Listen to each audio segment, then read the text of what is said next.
What's good, YouTube, and welcome back, Kenju Clan. Happy holidays. My name is Kenny Plug. Please sit back, relax, grab some holiday snacks like some cocoa, and connect with me while I tell y'all about the greatest Christmas movie ever.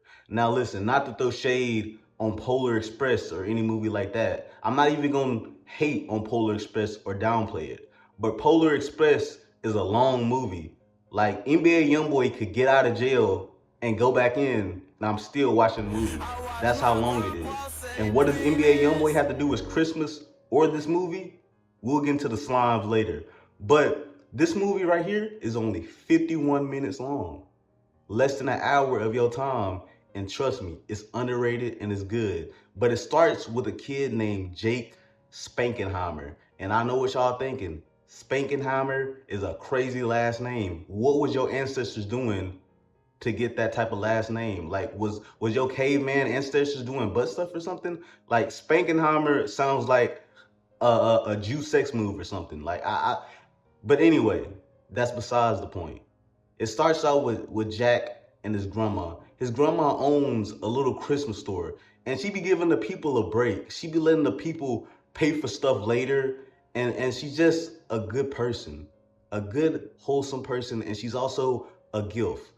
Like, that facial structure, that little cartoon facial structure she got, she's fine. I ain't even gonna lie. But anyway, this guy named Austin Bucks, he owns almost all of the city except Granny's little Christmas shop. He comes in to try and buy it, but Granny's like, nah, this is my spot. This right here is my hub of Christmas spirit, and you can't have it. And Austin Bucks, he's actually cool with it. Like, he's one of the coolest rich niggas in fiction. He's like, okay, but grandma has this cousin named Cousin Mel.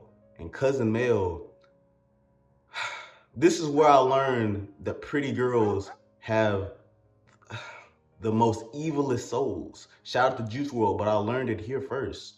Like, the devil has red hair and perky titties because Cousin Mel, evil. But we get into what she does.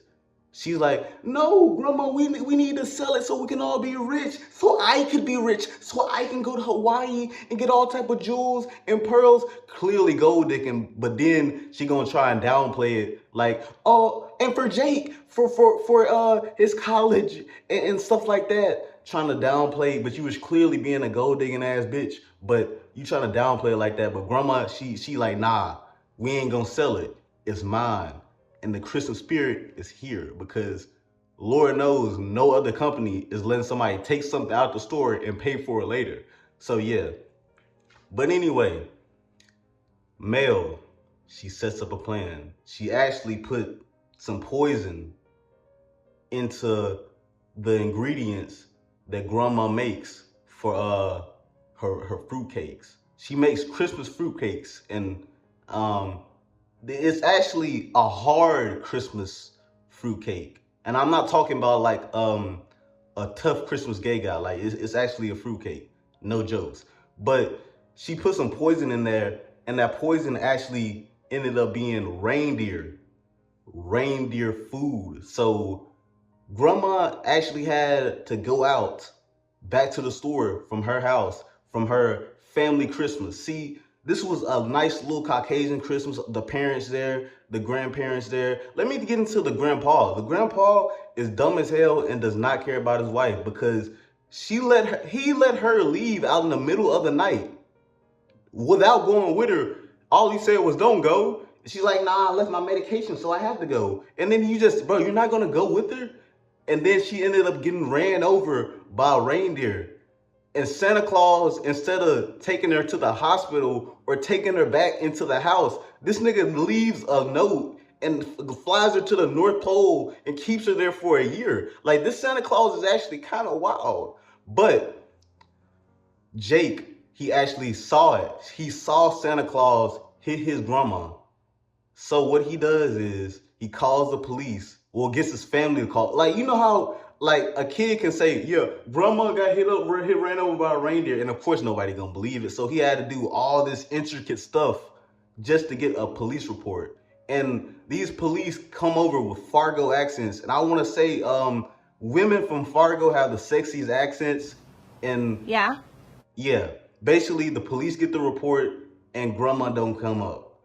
So while grandma's missing, Mel tries to sell the company to Austin Buck, and she also tries to give Austin Buck some fuck. So Jake was like, nah, I gotta find my grandma. So what he does is he messages the North Pole and say, hey, can I get my grandma back, bitch ass nigga? Not really, but that's basically what he does. So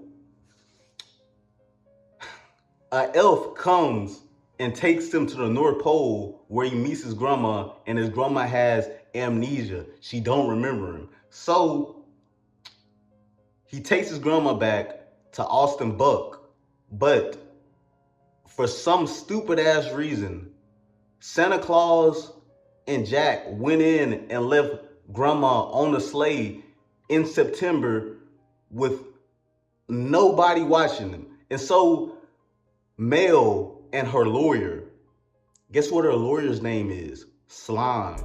You know what's crazy? Young Thug just got acquitted from jail, and there's a lawyer called Slime in this movie, and she looked just like a snake. Like, to be honest, she looks like a snake I'm trying to bite. Like, I'm trying to give you some of my venom, baby, because like girls that look like snakes, hey, find me one. But anyway, they take her, they kidnap grandma, and put her on a cabin in the snow somewhere.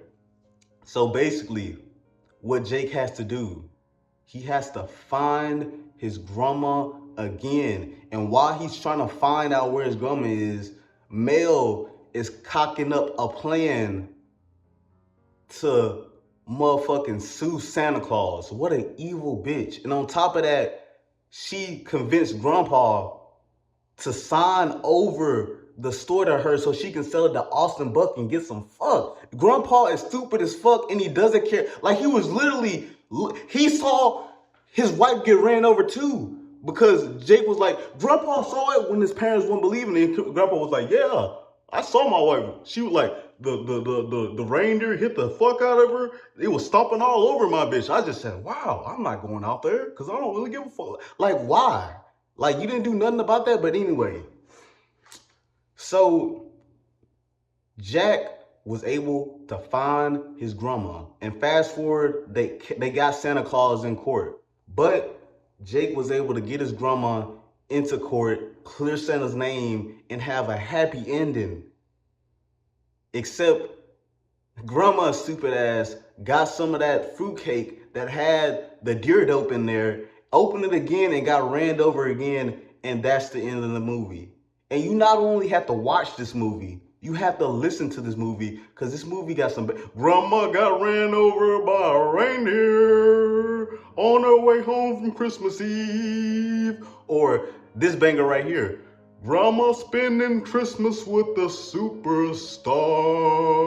Grandma spending Christmas in the polls. I'm telling you, a bunch of fire songs in this movie. Do yourself a favor and watch the greatest Christmas movie of all time. It's so underrated. Please watch it. But until next time, I'll see y'all later. Love you. Peace.